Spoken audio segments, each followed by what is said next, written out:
أعوذ بالله من الشيطان الرجيم بسم الله الرحمن الرحيم رب اشرح لي صدري ويسر لي أمري واحلل عقدة من لساني يفقهوا قولي. A yau za mu kawo muku wani magani mai matuƙar amfani musamman ga mata wanda muka masa laƙabi ga maganin ƙarin ni'ima ga mata. Kamar yadda 'yan uwa suka buƙata a yau za mu yi bayani akan yadda za a haɗa magani wanda yake ƙara wa mata ni'ima kuma wanda haɗi yana ƙara lafiyar jiki ga ma'aurata. Barkanku da sake saduwa da mu a cikin wannan tasha mai albarka ta AA Boka. Abin da za a nema shi ne za a samu dabino mai kyau, za a samu girfa wato cinnamon, za a samu busasshiyar citta wato dry ginger, zuma mai kyau.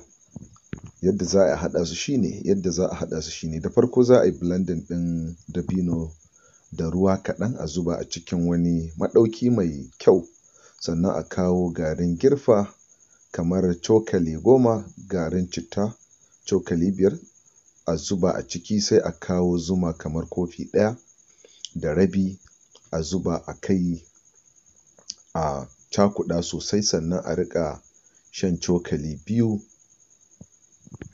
sau 3 a rana. Insha Allahu idan aka yi wannan haɗi za a samu biyan buƙata da yardar Allah.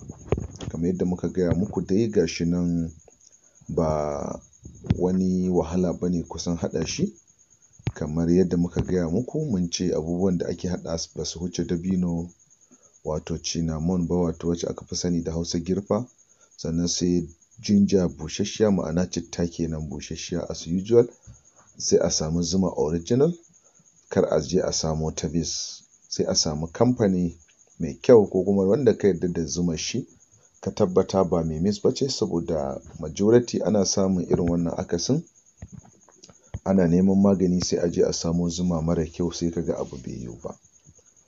Sannan yadda ake haɗawa yadda muka gaya muku za a yi blending ɗin dabinon da ruwa kaɗan a zuba a cikin wani maɗauki mai kyau, a tabbata an tsaftace shi, sannan a kawo garin girfa ɗin kamar cokali 10, garin citta cokali 5 a zuba a ciki, sai a kawo zuma kamar kofi 1.5 a zuba a kai, a cakuɗa sosai, sannan a riƙa shan cokali 2 sau 3 a rana. Wannan shi ne kaɗan daga cikin bayanai da muka yi muku na wannan haɗi. Sai a daure a gwada insha Allahu, ba wai shaye-shayen ƙwaya ko da sauransu ba. Wannan zai matuƙar taimakawa lafiyar jiki musamman ma'aurata, kuma za a ba da labari. Kar ku manta wannan bidiyo namu ku yi mana sharing ɗinsa zuwa ga 'yan uwa ga abokan arziki. Mun gode, sai mun haɗu a bidiyon mu na gaba. Kar a manta da sharing ɗin bidiyoyinmu ga 'yan uwa ga abokan arziki zuwa group na WhatsApp, Facebook da dai sauransu. Tashar AA Boka tashar ku ce, sai mun haɗu a bidiyon mu na gaba. Mun gode.